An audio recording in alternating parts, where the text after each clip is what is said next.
সম্মানিত মুসলিমবৃন্দ, আমরা এখন আরবি বছরে জিলকদ মাসে অবস্থান করতেছি। আজকে জিলকদ মাসে 19 তারিখ, আর 20-21 দিন পরে ঈদুল আজহা, কুরবানির ঈদ এসে আমাদের সামনে উপস্থিত হবে ইনশাআল্লাহ। তো এখন হজ এবং কুরবানি করা মৌসুম, কেননা যারা হজ করতে বা যাবে তারা অধিকাংশরাই তারা হজ করার জন্য চলে গিয়েছে। আবার যারা কুরবানি দিবে তাদের মধ্যে অনেকে তারা বেচাকেনা করায় তারা শুরু করে দিয়েছে। তাদের যত তারা যে কি কুরবানি দিবে এটার জন্য তারা কেনাকাটা শুরু করছে। সুতরাং বলা যায় যে এখন হজ এবং কুরবানির ধরা মৌসুম চলতেছে।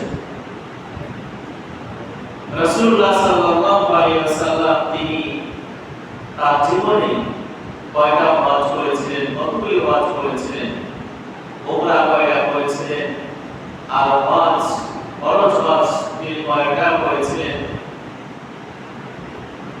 আমরা আজকে ইনশাআল্লাহ যতটুকু সম্ভব হয় সংক্ষিপ্ত আকারে আমরা আলোচনা করার চেষ্টা করব। রাসূলুল্লাহ সাল্লাল্লাহু আলাইহি ওয়াসাল্লাম তার জীবনী অর্থাৎ হিজরতের পর মক্কা থেকে যখন মদিনায় হিজরত করে চলে গেলেন, তারপর থেকে রাসূলুল্লাহ সাল্লাল্লাহু আলাইহি ওয়াসাল্লাম তিনি জীবনে মোট 4 বার উমরা আদায় করেছেন, আর তিনি একবার হজ আদায় করেছেন। তাহলে নবীজির হিজরতের পরে মদিনা যাওয়ার পরে তিনি 4 বার উমরা করেছেন, একবার তিনি হজ করেছেন। রাসূলুল্লাহ সাল্লাল্লাহু আলাইহি ওয়াসাল্লাম তিনি যে উমরা করলেন, এই উমরা কোন মাসে তিনি আদায় করেছিলেন? হাদিস শরীফের মধ্যে এবং কিতাবাদি পড়লে জানা যায় রাসূলুল্লাহ সাল্লাল্লাহু আলাইহি ওয়াসাল্লাম তিনি 4টি যে উমরা করেছিলেন, সে 4টি উমরা এই জিলকদ মাসে তিনি আদায় করেছিলেন। তাহলে যে মাসে আমরা অবস্থান করতেছি, এই মাসের প্রথম একটি আমল হচ্ছে যে উমরা আদায় করা। যারা উমরা আদায় করবে রাসূলুল্লাহ সাল্লাল্লাহু আলাইহি ওয়াসাল্লামের সুন্নাত তাদের পালন করা হবে। সুতরাং এই মাসটা হচ্ছে জিলকদ মাস, সম্মানিত মাস। এই মাসে রাসূলুল্লাহ সাল্লাল্লাহু আলাইহি ওয়াসাল্লাম তিনি উমরা আদায় করেছেন। কোন কোন বছরে এই উমরা তিনি আদায় করেছিলেন? রাসূলুল্লাহ সাল্লাল্লাহু আলাইহি ওয়াসাল্লাম 6ষ্ঠ হিজরিতে একটি উমরা আদায় করেছিলেন, এরপরে 7ম হিজরিতে, এরপরে 8ম হিজরিতে, এরপরে 10ম হিজরিতে রাসূলুল্লাহ সাল্লাল্লাহু আলাইহি ওয়াসাল্লাম তিনি উমরা আদায় করেছিলেন। মোট তিনি 4 বার হিজরতের পর উমরা তিনি আদায় করেছেন।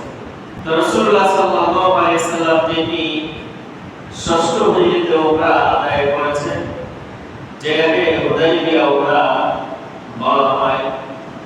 তো রাসূলুল্লাহ সাল্লাল্লাহু আলাইহি ওয়াসাল্লামের হিজরতের পরে, হিজরত করার পরে 6 বছর হয়ে গেছে।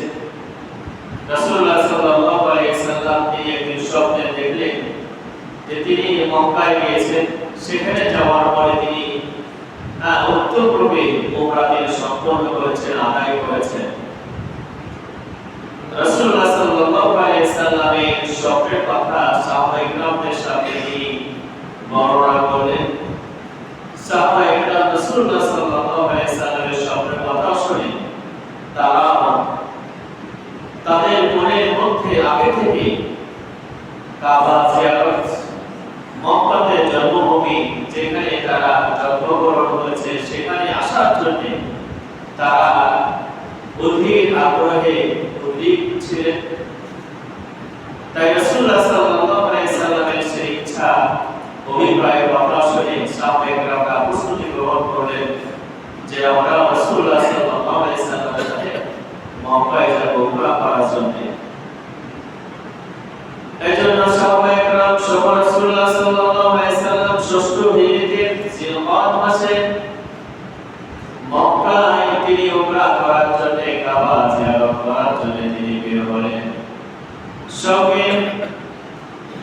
1,500 সাহাবীকে নিয়ে রাসূলুল্লাহ সাল্লাল্লাহু আলাইহি সাল্লাম মক্কা থেকে অগ্রসর হওয়া শুরু করলেন। ওমরা হাজের কাফেলা নিয়ে সাহাবায়ে কেরামকে নিয়ে যখন মক্কার উপরে হুদাইবিয়া নামক যখন এলাকায় তিনি গেলেন, রাসূলুল্লাহ সাল্লাল্লাহু আলাইহি সাল্লাম সেখানে তিনি যাত্রা আরম্ভ করলেন। এরপরে যাত্রা আরম্ভ করার পরে বিশ্বনবী মুহাম্মদ রাসূলুল্লাহ সাল্লাল্লাহু আলাইহি সাল্লাম উসমান রাদিয়াল্লাহু তাআলা ওকে তিনি মক্কার কুরাইশদের কাছে পাঠালেন খবর দেওয়ার জন্য যে আমরা রাসূলুল্লাহ সাল্লাল্লাহু আলাইহি সাল্লাম তিনি হজ করার জন্য এসেছেন, বাইতুল্লাহ জিয়ারত করার জন্য আসছেন, তিনি উমরা করবেন, তিনি চলে যাবেন তার উদ্দেশ্যে। এই কথাটা জানার জন্য উসমান রাদিয়াল্লাহু তাআলা ওকে আগে মক্কায় প্রেরণ করলেন। উসমান রাদিয়াল্লাহু তাআলা ওকে মক্কার কুরাইশদেরকে তিনি বললেন যে রাসূলুল্লাহ সাল্লাল্লাহু আলাইহি সাল্লাম এবার তিনি যে মক্কায় আসেন জিয়ারত করার জন্য, কাবার তওয়াফ করার জন্য, উমরা করার জন্য আসেন, অন্য কোনো উদ্দেশ্য নাই, কোনো রাজনৈতিক উদ্দেশ্য নাই। রাসূলুল্লাহ সাল্লাল্লাহু আলাইহি সাল্লামের সেতুদের কথা উসমান রাদিয়াল্লাহু তাআলা ওর কথা তারা মানল না। রাসূলুল্লাহ সাল্লাল্লাহু আলাইহি সাল্লামকে সাহাবায়ে কেরামদেরকে ওয়াজ করার জন্য, উমরা করার জন্য তারা বাধা দিল। তাদের সাথে মুসলমানদের সাথে চুক্তি হলো। সেই চুক্তি তে বলা হলো যে আগামী বছর উমরা না করে মুসলমানরা ফিরে যাবে, আগামী বছর তারা 3 দিনের জন্য উমরা করার জন্য সুযোগ পাবে। এবং আরো কয়েকটা চুক্তি তারা সম্পাদন করলো। 10 বছরের চুক্তি থাকবে, কোন মক্কার মুসলমানরা মদিনা যেতে পারবে না, আর মক্কা হতে মদিনায় কোন মুসলমানকে মক্কাতে ফেরত দিতে হবে। পক্ষান্তরে কোন যদি অমুসলিম এই মক্কা ছেড়ে মদিনায় চলে যায়, তাহলে তাদেরকে সেখান থেকে ফেরত দিতে হবে, আমাদের কাছে মক্কায় পাঠিয়ে দিতে হবে। যে সমস্ত চুক্তির মধ্যে শর্ত আরোপ করা হলো, সে সমস্ত শর্ত বাহ্যিকভাবে সম্পূর্ণটাই কাফেরদের পক্ষে ছিল, কুরাইশদের পক্ষে ছিল। সাহাবায়ে কেরামরা এই চুক্তি মানতে তারা প্রস্তুত ছিল না। সাহাবায়ে কেরামরা মনে করলেন যে এটা কেমন চুক্তি, সম্পূর্ণটাই তো তাদের পক্ষে চুক্তি, যে সমস্ত শর্তটা হয়েছে তাদের পক্ষে কাজ করবে। এজন্য সাহাবায়ে কেরামদের মন খারাপ। রাসূলুল্লাহ সাল্লাল্লাহু আলাইহি সাল্লাম তিনি আনুষ্ঠানিকভাবে চুক্তি সম্পন্ন করার পরে তিনি হাদী জবাই করার জন্য যখন নির্দেশ দিলেন যে তোমরা যে হাদী নিয়ে কুরবানির জন্য যে যন্ত্র নিয়ে এসেছো এটা তোমরা জবাই করে দাও, এরপর মাথা মোটায় দাও। সাহাবায়ে কেরাম রাসূলুল্লাহ সাল্লাল্লাহু আলাইহি সাল্লাম সেই নির্দেশনা মানতে বিলম্ব করতেছিল, কারণ সাহাবায়ে কেরামদের মন খারাপ। কেননা যে চুক্তি হয়েছে সম্পূর্ণটাই বাহ্যিকভাবে দেখা যায় সেটা কুরাইশদের পক্ষে ছিল। রাসূলুল্লাহ সাল্লাল্লাহু আলাইহি সাল্লামের তিনি তার মন ব্যথিত হলেন।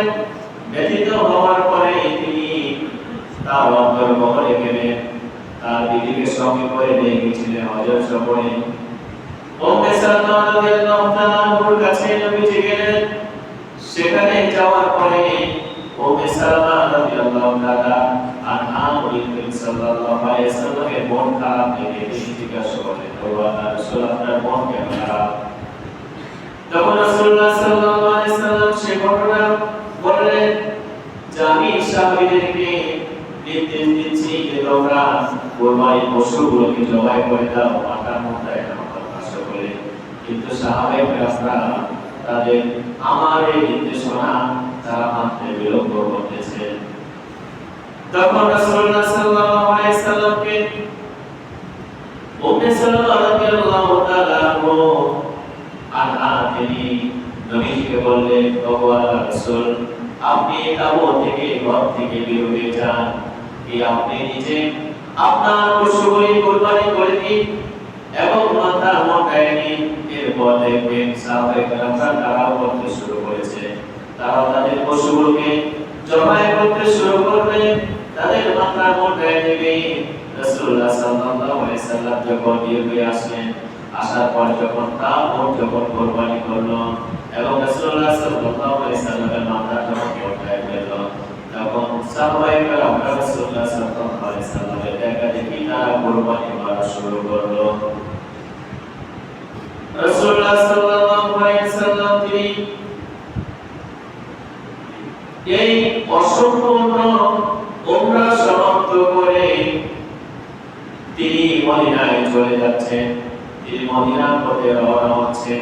প্রতিমধ্যে আল্লাহ রাব্বুল আলামিন তিনি সূরা ফাতহ নাযিল করলেন, ইন্না ফাতাহনা লাকা ফাতহান মুবিনা লিয়াগফিরা লাকা আল্লাহু মা তাকাদ্দামা মিন যামবিকা ওয়া মা তাআখার ويتم نعمته عليك ويهديك صراطا مستقيما وينصرك الله نصرا عزيزا। আল্লাহ রাব্বুল আলামিন নবীজির উপরে সূরা ফাতহ নাযিল করলেন। এই সূরার মধ্যে আল্লাহ রাব্বুল আলামিন তিনি জানায় দিলেন যদি সত্তর যে মক্কা বিজয় হবে এবং খাইবার সেটাও মুসলমানদের বিজয় হবে, মুসলমানরা সেটা বিজয় করবে। রাসূলুল্লাহ সাল্লাল্লাহু আলাইহি সাল্লাম তিনি মদিনায় চলে গেলেন। যাওয়ার পরে আল্লাহ রাব্বুল আলামিন যে তিনি সূরা নাযিল করলেন মক্কা বিজয়ের কথা তিনি আগেই জানায় দিলেন। যে চুক্তি হয়েছিল সেই চুক্তিটা সম্পূর্ণ কুরাইশের পক্ষে ছিল, কিন্তু আল্লাহ রাব্বুল আলামিন এটাকে বিজয় বলে নির্ধারণ করলেন। এরপর দেখা গেল যে তার ষষ্ঠ হিজরি পরে সপ্তম হিজরিতে রাসূলুল্লাহ সাল্লাল্লাহু আলাইহি সাল্লাম উমরাতুল কাযা আদায় করলেন। যে অসম্পূর্ণ যে উমরা তিনি করতে পেলেন না ষষ্ঠ হিজরিতে, এরপরে তিনি ভালোভাবে সপ্তম হিজরিতে উমরা আদায় করলেন। এরপরে বছর অষ্টম বছরে মক্কা বিজয় করে আল্লাহ তাআলা মুসলমানদেরকে বিজয় দান করলেন। এরপরে ষষ্ঠ হিজরিতে হুনাইনের যুদ্ধে পরে আল্লাহ রাসূল তিনি আরেকটা উমরা আদায় করেছিলেন। সেই উমরাটাকে উমরাতুল জিরান বলা হয়। উমরাতুল জিরানা রাসূলুল্লাহ সাল্লাল্লাহু আলাইহি সাল্লাম হুনাইনের যুদ্ধের পরে সেই উমরাটা তিনি আদায় করেছিলেন। এরপরে নবী করিম সাল্লাল্লাহু আলাইহি সাল্লাম দশম হিজরিতে হজ করার সাথে সেই হজের মধ্যে একটা উমরা তিনি আদায় করেছিলেন। নবম হিজরিতে হজ ফরজ হয়েছে। রাসূলুল্লাহ সাল্লাল্লাহু আলাইহি সাল্লাম সেই নবম হিজরিতে হজ না করে তিনি দশম হিজরিতে হজ আদায় করলেন। নবম হিজরিতে মুহাম্মদ রাসূলুল্লাহ সাল্লাল্লাহু আলাইহি সাল্লাম আবু বকর সিদ্দিক রাদিয়াল্লাহু তাআলা আনহুকে হজের আমির বানিয়ে তিনি মক্কায় প্রেরণ করলেন। নবম হিজরিতে আবু বকর সিদ্দিক রাদিয়াল্লাহু তাআলা আনহুর সাথে অন্যান্য সাহাবীরা গেলেন। আবু বকর রাদিয়াল্লাহু তাআলা আনহুকে হজের আমির বানানো হলো। আবু বকর রাদিয়াল্লাহু তাআলা আনহু তিনি আমিরুল হজ হয়ে তিনি মক্কায় গেলেন। সাহাবায়ে কেরামদেরকে নিয়ে তিনি হজ আদায় করলেন। হজ আদায় করার পরে তিনি এক বক্তৃতা দান করলেন। বক্তৃতার মধ্যে তিনি বললেন যে এই বছরের পর কোন মুশরিক আর এই কাবা হজ করতে পারবে না।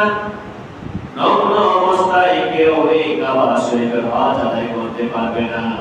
এরপরে ঘোষণা করলেন যে কোন মুসলমান ছাড়া কোন মুশরিকেরা কোন বেঈমান কাফিররা আল্লাহর জান্নাতে তারা যেতে পারবে না। তাহলে সেখানে তিনটি ঘোষণা,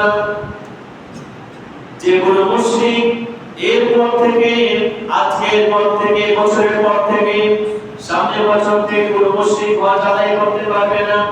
নগ্ন অবস্থায় কাবা শরীফে তওয়াফ করা যাবে না। মুসলমান ব্যক্তি কেউ আল্লাহ তাআলা জান্নাতে যেতে পারবে না। এরপর রাসূলুল্লাহ সাল্লাল্লাহু আলাইহি সাল্লাম দশম হিজরিতে তার পরের বছরে সাহাবায়ে কেরামকে নিয়ে রাসূলুল্লাহ সাল্লাল্লাহু আলাইহি ওয়াসাল্লাম বিদায় হাজির করেছেন। এই বিদায় হাজির আলোচনা ইনশাআল্লাহ আমরা পরবর্তীতে আলোচনা করার চেষ্টা করব সুযোগ পেলে। তাহলে নবীজি যে হজ করেছেন, ওমরা করেছেন, এই ওমরা এই যে রমজান মাসে চারটি ওমরা তিনি আদায় করলেন। হজ এবং কুরবানি এই দুইটা জিনিস মানব জাতির সূচনা থেকেই চলে আসতেছে, নতুন কোনো বিষয় নয়। যে হয়তোবা আমাদের শেষ নবী মুহাম্মদ রাসূলুল্লাহ সাল্লাল্লাহু আলাইহি ওয়াসাল্লামের উম্মতের উপরে হজ এবং কুরবানি বিধান দেওয়া হয়েছে এমনটা নয়। মানব জাতির সূচনা থেকে হজ এবং কুরবানির ইতিহাস আল্লাহ তাআলার বিধান চলে আসতেছে। সর্বপ্রথম এই কুরবানির বিধান কখন থেকে চালু হলো, এই ইতিহাসটা কি, কখন থেকে বিধান চলে আসতেছে, আল্লাহ রাব্বুল আলামিন সেই ঘটনা সূরা মাইদার মধ্যে তিনি উল্লেখ করেছেন। এভাবে যে ওয়াতলু আলাইহিম নাবা আবনাই আদম বিল হক ইয কাররাবা কুরবানান ফাতুকবিলা মিন আহাদিহিমা ওয়া লাম ইয়াতাকাব্বাল মিনাল আখর। আল্লাহ রাব্বুল আলামিন বলেন, যে ও নবী আপনি পিতাকে মানুষদেরকে আপনি জানাই দিন, সেই ঘটনা আপনি বলে দিন, সংবাদ দিয়ে দিন। আদম বিল হক, আদম আলাইহিস সালামের দুইজন সন্তান ছিল, সেই দুইজন সন্তানের কুরবানির কথা আপনি তাদেরকে জানাই দিন, মানুষদেরকে জানাই দিন। সেই কুরবানি কেন হয়েছিল আল্লাহ রাব্বুল আলামিন সে কথা উল্লেখ করেছেন। যে যারা দুনিয়াতে অহংকার করেছিল, আল্লাহর বিধান মানে নাই, তারা আল্লাহ তাআলার বিধানকে তারা পৃষ্ঠপোষণ করেছিল, যার কারণে তাদের পরিণাম কি হয়েছে, পরিণতি কি হয়েছে আল্লাহ রাব্বুল আলামিন সে কথা উল্লেখ করেছেন। যে আদম আলাইহিস সালাম এর দুইজন সন্তান ছিল, একজনের নাম ছিল কাবিল, আরেকজনের নাম ছিল হাবিল। ইয়বাররা কুরবানা ফাতুকবিলা মিন আহাদিহিমা, তারা দুইজন কুরবানি করল, কিন্তু আল্লাহ রাব্বুল আলামিন দুইজনের কুরবানি তিনি কবুল করেন নাই, একজনের তিনি কুরবানি কবুল করেছিলেন। কেন কুরবানি করতে বলা হলো? আদম আলাইহিস সালামের সেই সময় দুইজন করে সন্তান জন্ম লাভ করত, একজন মেয়ে, একজন ছেলে। প্রত্যেকবার যখন সন্তান গ্রহণ করত, একটি ছেলে এক সন্তান, একটি মেয়ে, সে সময় নিয়ম ছিল যার সাথে যে কোনটা জন্মগ্রহণ করেছে তার সাথে বিয়ে না হয়ে অন্যের সাথে যে বোনটা জন্মগ্রহণ করেছে তার সাথে বিয়ে দিয়ে দেওয়া। অর্থাৎ হাবিল এবং কাবিল, হাবিলের সাথে যে বোনটা জন্মগ্রহণ করেছিল কাবিলের সাথে বিয়ে হবে, এবং কাবিলের সাথে যে বোনটা জন্মগ্রহণ করেছিল হাবিলের সাথে বিয়ে হবে, এটা আল্লাহ তাআলার নির্দেশ। হাবিল সে আল্লাহ তাআলার নির্দেশ মানতে সে বাধ্য ছিল, সে আল্লাহ ছিল, আল্লাহ ভয় তার অন্তরের মধ্যে ছিল, কিন্তু হাবিলের মধ্যে আল্লাহ তাআলার ভয় ছিল না। সে বলল, না আমি আল্লাহ তাআলার আদেশ মানি না। এটা আদম আলাইহিস সালামকে বলল, হাবিল তার পিতাকে বলল যে আপনি যে হাবিলের সাথে জন্মগ্রহণ করা বোনের সাথে বিবাহ দিচ্ছেন, এটা আপনার কথা আমি কেন মানব? এটা আপনার কথাই মানব না, আমার সাথে যে জন্মগ্রহণ হয়েছে আমি তাকে বিবাহ করব। আদম আলাইহিস সালাম বললেন, না, এটা আল্লাহ তাআলার অর্ডার, তাকে পালন করতে হবে, মানতে হবে। হাবিলের সাথে যে জন্মগ্রহণ করেছে তাকে তোমাকে বিবাহ করতে হবে। কিন্তু হাবিল অস্বীকৃতি জানালো না, এটা আপনার কথা, আল্লাহ তাআলার কথা। এটা যে আল্লাহ তাআলার নির্দেশ, এটা কিভাবে বুঝবো? এটা বোঝার জন্য কোন নিদর্শন আপনি নিয়ে আসুন, অন্য কোন নিদর্শন আপনি হাজির করুন, দলিল আপনি পেশ করুন। তখন আল্লাহ রাব্বুল আলামিনের পক্ষ হতে এই নিয়ম আসলো যে তারা দুইজনে কুরবানি করো, যার কুরবানি কবুল হবে সেই মেয়েটাকে বিয়ে করবে। তারা দুজন হাদিয়া লাগাবে, দুজনাই কোরবানি করলো। কিন্তু দেখা গেল যে কাবিলের কোরবানি আল্লাহ তাআলা কবুল করলেন না, হাবিলের কোরবানি কবুল আল্লাহ তাআলা করলেন। এই কথা কোরআন কারীমে আল্লাহ তাআলা উল্লেখ করেছেন, ওয়ালা তাকাব্বালুল্লাহু ফাতাকাব্বাল মিন আহাদিহিমা ওয়ালা তাকাব্বাল মিনাল আখার। একজনের কোরবানি আল্লাহ তাআলা কবুল করলেন, অপরজনের কোরবানি আল্লাহ তাআলা কবুল করলেন না, অর্থাৎ কাবিলের কোরবানি আল্লাহ তাআলা কবুল করলেন না। এজন্য কাবিল রাগান্বিত হয়ে তার ভাইকে হাবিলকে কি কথা বলেছিল আল্লাহ তাআলা সেটাও কোট করেছেন। হাবিল বলে, ইন্নামা তাকাব্বালুল্লাহু মিনাল মুত্তাকিন, যে আল্লাহ তাআলা তার কুরবানি কবুল করে থাকেন যিনি মুত্তাকি হন। মুত্তাকিনের কুরবানি কেবল আল্লাহ তাআলা কবুল করেন, মুত্তাকি ছাড়া অন্যের কুরবানি আল্লাহ তাআলা কবুল করেন না। এখান থেকে আমাদের শিক্ষা নিতে হবে, কুরবানি কবুল হওয়ার জন্য শর্ত হচ্ছে মুত্তাকি হওয়া, তাকওয়াবান হওয়া। তাকওয়া ছাড়া কোনো কুরবানি আল্লাহ তাআলার দরবারে কবুল হয় না। শুধু কুরবানি না, কোনো আমল, কোনো নেক আমল তাকওয়া ছাড়া আল্লাহ তাআলা কবুল করবেন না।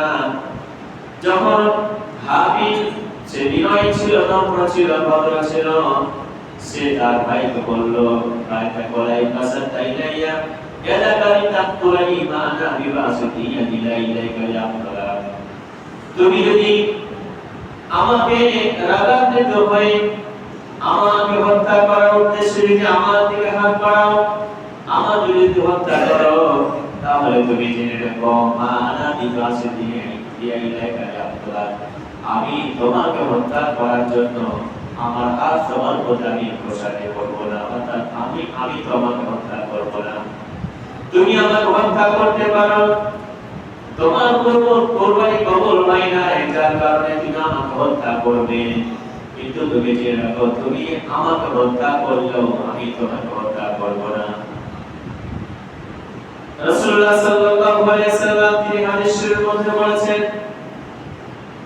যে হত্যাকারী এবং যাকে হত্যা করা হলো এবং যে হত্যা করলো উভয়ই জাহান্নামে যাবে। রাসূলুল্লাহ সাল্লাল্লাহু আলাইহি ওয়াসাল্লামকে জিজ্ঞাসা করা হলো, আল্লাহর রাসূল, যে হত্যাকারী সে জাহান্নামে যাবে এটা তো আমরা বুঝতে পারছি, কিন্তু যাকে হত্যা করা হলো সে কিভাবে জাহান্নামে যাবে? তখন রাসূলুল্লাহ সাল্লাল্লাহু আলাইহি ওয়াসাল্লাম বলেন যে দেখো, যে নিহত হয়েছে, যাকে হত্যা করা হয়েছে, সে তো হত্যা করার জন্য এসেছিল, সে তো হত্যা করার জন্য এসেছিল, তরবারি নিয়ে এসেছিল, অস্ত্র নিয়ে এসেছিল। সুতরাং সেও দোষী, যে হত্যা করলো সেও দোষী, উভয় জাহান্নামে যাবে। কিন্তু এখানে আমরা দেখতে পাই যে হাবিল সে ইচ্ছা করলে সে তার ভাইয়ের সাথে তরবারি নিয়ে সে যুদ্ধ করতে পারত, ফাইট করতে পারত, কিন্তু হাবিল কি বললো? সে বলল, না ভাই, তুমি যদি আমার হত্যা করে গেল, আমি তোমাকে হত্যা করবো না, তোমার দিকে আমার হাতকে প্রসারিত করে দেব না। কিন্তু সে কাবিল কি করলো? তার ভাইয়ের কথা শুনলো না, কোনো ক্রমে সে মানলো না, তার ভাইকে হত্যা করার জন্য সে ঘুরে পড়ে লাগলো। আমি বলবো যে আমি আল্লাহ তাআলাকে ভয় করি, বিশ্বজাহানের রবকে আমি ভয় করি। ইন্নী উরিদু আন তাবুআ ইসমি ওয়া ইসমিকা ফাতাকুনা মিন আসহাবিন নার। আমি বললো, আমি চাই যে আমার পাপ এবং তোমার পাপ উভয়ের পাপ তুমি বহন করো, ফাতাকুনা মিন আসহাবিন নার, এবং পাপ বহন করে জাহান্নামীদের অন্তর্ভুক্ত হয়ে যাও। নাউযুবিল্লাহ। তাহলে হাবিল বলল যে তুমি হত্যা করো, এটা আমার কোনো যায় আসে না, তুমি হত্যা করলে কোনো যায় আসে না। হত্যা করার কারণে যে তুমি পাপ হবে, পাপ যে বহন করবে সে পাপ এবং তোমার পাপ, আমাদের দুইজনের পাপ তুমি বহন করো, বহন করে জাহান্নামের অধিবাসী হয়ে যায়, জাহান্নামীদের অন্তর্ভুক্ত হয়ে যাও। وذلك جزاء الظالمين, আর এটাই যারা জালেম হয় তাদের শাস্তি। তাদের প্রতিদান হচ্ছে একমাত্র আল্লাহ তাআলা জাহান্নাম। নাউযুবিল্লাহ। তাহলে যারা মানুষ খুন করে, মানুষ হত্যা করে, অন্যায়ভাবে মানুষকে যারা হত্যা করে, তাদের ঠিকানা কোথায়, আবাসস্থল কোথায়? আল্লাহ তাআলা এখানে সুস্পষ্টভাবে বলে দিয়েছেন তাদের আবাসস্থল হচ্ছে জাহান্নাম। নাউযুবিল্লাহ। فطوعت له نفسه قتل أخيه فقتله فأصبح من الخاسرين। কাবিলের তার অন্তর আগ্রহ সৃষ্টি হলো, তার অন্তরটা তাকে উদ্বেলিত করে তুললো তার ভাই হত্যা করার জন্য। قتل أخيه فقتله فأصبح من الخاسرين। এরপরে সে তার ভাই হত্যা করে ফেললো, হত্যা করে সে ক্ষতিগ্রস্তদের মধ্যে অন্তর্ভুক্ত হয়ে গেল। নাউযুবিল্লাহ। কাবিল তার ভাই হাবিল হত্যা করে ফেললো। কিভাবে হত্যা করবে সেটাও সে খুঁজে পাচ্ছিল না, যে কিভাবে আমি একে মেরে ফেলবো, কিভাবে তাকে হত্যা করব। শয়তান সে পথ দেখিয়ে দিয়েছিল, যেভাবে ভয় করতে হবে। তার মাথাটা পাথরের উপরে কাটা পাথর দিয়ে তার মাথার উপরে মারলে পরে সে পড়ে যাবে, সে আর তো নিতে পারবে না। শয়তান দেখে দিল প্রথমে তার ভাই কাবিল ঘাড় মুছড়ামুছড়ি করতেছিল হাবিলের, কোনোভাবে সে তাকে মেরে ফেলতে পারছিল না। শয়তান তাকে তখন হত্যা করার সব কৌশল হাবিলকে সে বলে দিল, দেখে দিল। তারপরে হাবিলকে কাবিল হত্যা করে ফেলল। হত্যা করার পরে তাকে কিভাবে, তার লাশকে কিভাবে লুকাবে সেটা সে বুঝে উঠতে পারতেছিল না। তখন আল্লাহ রাব্বুল আলামিন ফাবাসাল্লাহু ওয়ারাকায় একটা কাক সে বের করলো, রাসূলের আউলি সে কাকটা মাটি করতে লাগলো। লিয়াও কাইফা ইউনিসাওয়াতাকি, কিভাবে তার ভাই সে কি করলো, কাকটা মাটি করলো। কাইফা ইউনিসাওয়াতাকি, সেখান থেকে সে বুঝতে পারলো কিভাবে তার ভাইয়ের লাশটাকে লুকাবে, সেই ব্যবস্থা সেটা সে জানতে পারলো। জানার পরে যখন বুঝতে পারলো যে এইভাবে লাশ লুকাতে হবে, قال يا ويلتى عجزت أن أكون مثل هذا الغراب فوالي سواتاقي। যখন সে বুঝতে পারলো যে আমার কাছে জ্ঞানটা নাই যে আমি আমার ভাইয়ের লাশটা কিভাবে লুকাবো, এই লুকানোর জ্ঞানটা আমার নাই। এর যে কাকের জ্ঞান, অনেক কাকের কাছে আমি কিছুই না। কাকের কাছে সে অক্ষমতা মনে করল, সে তার প্রতি অনুতপ্ত হলো। সুতরাং হাবিলকে হত্যা করে ফেলল। কাবিল সে হত্যাকারী হত্যা করলো। রাসূলুল্লাহ সাল্লাল্লাহু আলাইহি সাল্লাম বলেছেন যে কাবিলকে হত্যা করলো, এ হত্যার দায়ে পৃথিবীতে কিয়ামত পর্যন্ত যতগুলো হত্যা করা হয় মানুষদের হত্যায় পাবে, প্রত্যেকের হত্যার যে পাপ থাকে তার একটা অংশ কাবিলকে বহন করতে হবে। নাউযুবিল্লাহ। কেননা যে অন্যায়টা, যে পাপটা, যে খারাপ কাজটা যে প্রথমে শুরু করে, এর পরবর্তীতে সেই কাজটা যতদিন পর্যন্ত চালু থাকবে, যে প্রথমে শুরু করলো তার পাপের খারাপ কাজের একটা অংশ গুনাহ তার আমলনামায় আল্লাহ তাআলা জমা করে দেবেন। নাউযুবিল্লাহ।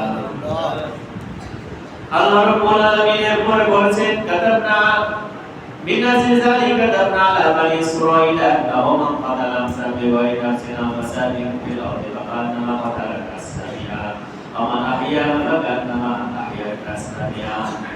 আমি বনি ইসরাঈলের কাছে নির্দেশনা দিয়েছিলাম যে মানুষকে অন্যায়ভাবে হত্যা করো না, আও ফাসাদিন ফিল আরদি, এবং জমিনে অন্যায়ভাবে বিচরণ করো না, জমিনে ফিতনা ফাসাদ তোমরা সৃষ্টি করো না, জমিনে অন্যায়ভাবে তোমরা কোনো কাজ করো না। সে কথা শুনে নাই। আল্লাহ তাআলা বলেন কোন মানুষকে, একজন মানুষকে হত্যা করা মানে এর পাপ, এর অপরাধ হচ্ছে এমন যে সারা পৃথিবীর মানুষ হত্যা করার সমান। নাউযুবিল্লাহ। এমনিভাবে কোন মানুষকে, একটা মানুষকে যদি তার প্রাণ বাঁচা যায়, তাহলে এই যে কাজটা করলো, মানুষকে বাঁচালো, সেজন্য পৃথিবীর সমস্ত মানুষকে বাঁচালো, এমন করবেন সে কাজ করলো। আল্লাহ রাব্বুল আলামিন বলেন, বনী ইসরাঈলের কাছে আমি আদেশ করেছিলাম, কিন্তু তারা শুনে নাই, মানুষদের হত্যা করা শুরু করেছিল, নবী রাসূলকে তারা হত্যা করা শুরু করেছিল।